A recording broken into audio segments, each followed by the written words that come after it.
সকলোলৈকে নমস্কাৰ জনালো যেহেতু মাজুলীৰ ৰাস মহোৎসৱ চলি আছিল গতিকে ৰাসত এই 3 দিনত আমিনো ক'ত কেনেকৈ গৈছো অকনমান আপোনালোকক দেখাব খুজিছো এই আছক আমি উত্তৰ কমলাবাৰী সত্ৰলৈ আহিছো প্ৰথম ৰজনী আমি উত্তৰ কমলাবাৰী সত্ৰলৈ প্ৰথম গৈছো তাতে সেৱাজনে বজাৰ দেখিছেনে কেনেকৈ মেলা সাংঘাতিক মেলা বহে কিন্তু এবাৰ নাই কাৰণটো সকলোৱে জানে আমাৰ প্ৰাণৰ জুবিন গাৰ্গ তেখেতৰ মৃত্যুৱে ইমানেই মানে সকলোকে মৰ্মাহত কৰিছে যে একো অনুষ্ঠান ভালকে কৰিব পৰা নাই ৰাস মহোৎসৱ য'তটো মাজুলীৰ সকলোতকৈ ডাঙৰ উৎসৱ গতিকে সেই মহোৎসৱ ভাগো আমি ইমান ভালকে মানে উদযাপন কৰিব পৰা নাই কাৰণ মনৰ সাংঘাতিক এটা দুখ এয়া চাওক আগতে মানুহে ভৰপুৰ হৈ থাকে এতিয়া নাই এয়া আমি গৰমুখ সৰু সত্ৰ পালো ইয়াতো চাওক তুলনামূলকভাৱে মানুহ বহুত কমে চাওক মানুহ নাই কাৰণ এটো সময়ত আমি হয়তো আহিছো চাগে 9:30 এনেকুৱান পাইছে এটো সময়ত মানুহে একদম মানে বিৰতি বাদ নপোৱা হৈ থাকে সাংঘাতিক মানুহ হয় আৰু এই সময়টোতো চকচোন কিমান মানুহ কম কাৰণ একেটাই বেলেগ কাৰণ নাই পানৰ শিল্পী গৰাকী হেৰাই গৈছে আমাৰ মাজৰ পৰা আৰু ইমানেই দুখ পাইছে সকলো মানুহে একটা অনুষ্ঠান ভালকে কৰিবলৈ মন নাই মনত উৎসাহ নাই এই আহি মই ক'ত পালোহি জানেনে মোৰ জন্মঠাইৰ যোনখন য'ত আমি সৰুতে ৰাস কৰি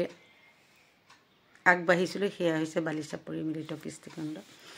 দ্বিতীয় দিনা আমি আহিলো প্ৰথম সামগ্ৰী সত্ৰ এয়া সামগ্ৰী সত্ৰৰ বৃন্দাবনীয়া গোসাই তেখেতৰ ওচৰত আমি সেৱা জনালো খুব সুন্দৰ হৈছে কিন্তু ইয়াতে নাম প্ৰসংগ ইমান ধুনীয়াকৈ কৰি আছে খুব এটা সুন্দৰ পৰিৱেশ আধ্যাত্মিক ভাৱত সকলোৰে মনতে সাংঘাতিক এটা মানে ভক্তি ভাৱ আছে এয়া তেওঁলোকৰ গোটেই ভকতখিনি মিলি নাম কীৰ্তন কৰিবলৈ আৰম্ভ কৰিছে সেই সময়টোতে আমি পাইছো তাতে সেৱা জনালো চাকি জ্বলালো তাৰ পিছত আমি এয়া বিখ্যাত মুখা মাজুলীৰ মুখা বিষয়ে সকলোৱে জানি আৰু এয়া মুখা শিল্পখিনি আপোনালোকক দেখাব খুজিলো অকনমান তাতে চাওকচোন কেনেকুৱা ধুনীয়া ধুনীয়া মুখা আমাৰ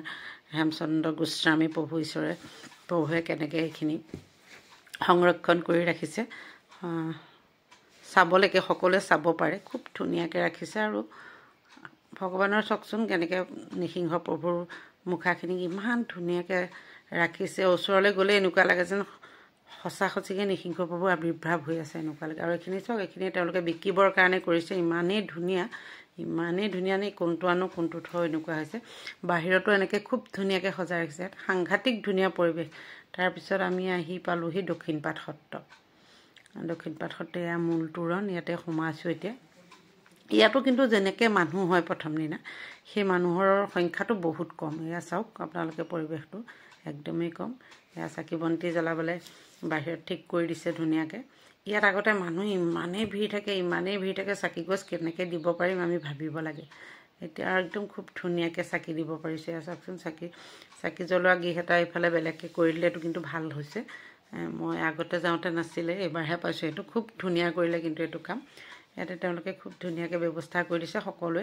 নিজৰ মতে চাকি গছ ধুনীয়াকৈ শান্তিপূৰ্ণভাৱে লগাই আহিব পৰাকৈ কৰি থৈছে এই অখণ্ড প্ৰদীপ ইয়াতো তেল দিব পাৰে এই গছ জ্বলিয়ে থাকিব আটাইকেইদিন আৰু খুব সুন্দৰ পৰিপাটিকৈ ৰাখিছে কিন্তু জ্বলাই গৈছে তাৰপিছতে চাফা কৰি নিছে খুব ধুনীয়াকৈ মানুহখিনিৰ সুবিধা হৈছে আগতে নহ'লে তেল পৰি ভৰিয়ে হাতে বৰ দিগদাৰ হয় অকণমান এয়া ভিতৰত যাদৱাই ভিতৰত নামঘৰত এয়া হোম হৈ আছে প্ৰথম ৰাসৰ দিনা এয়া হোম যজ্ঞ হয় ৰাস পূৰ্ণিমাৰ কাৰণে ৰাস কীৰ্তন হৈ আছে এয়া চাওক খুব এটা সুন্দৰ মুহূৰ্তত আমি তাত পাইছোগে যেটো মুহূৰ্তত চলি আছে এই কামখিনি মনটো খুব পবিত্ৰ লাগিছে আচলতে ভাল লাগিছে এনেকুৱা পৰিৱেশবিলাকত এনেকুৱা সময়বিলাকত পালে সঁচাকৈ অজানিতে কিবা এটা ভাল ভাৱ হৈ যায় এয়া চাওক চবতে এটা ডাঙৰ কথা কি জুবিন গাৰ্গক শ্ৰদ্ধাঞ্জলি প্ৰত্যেকখন মঞ্চতেই প্ৰত্যেকটো অনুষ্ঠানতেই জনাইছে আমি সৰু সত্ৰৰ ৰাস চাবলৈ যাওঁতে এয়া চাওক তাতে তেখেতৰে এয়া গান গাই আছে তেখেতক সোঁৱৰণি তাৰপিছতহে বেলেগ কৰিছে ভূপেন হাজৰিকা 5 তাৰিখ আছিলে সেইদিনা ডক্টৰ ভূপেন হাজৰিকা দেৱকো সোঁৱৰিছে তেওঁলোকে মানুহে মানুহৰ বাবে গীতটো গায় আৰু এয়া জুবিন গাৰ্গদেৱৰ মায়াবিনীৰ গানটো গাইছে সকলো মানুহে গাইছে ইমান ধুনীয়াকৈ গাইছে চবৰে মুখে এতিয়া সেইটোৱেই হৈ গ'ল আৰু বেলেগ নাই আৰু ইমান স্পষ্ট গাইছে চবেই কিন্তু সাংঘাতিক এটা দুখ লৈ গাইছে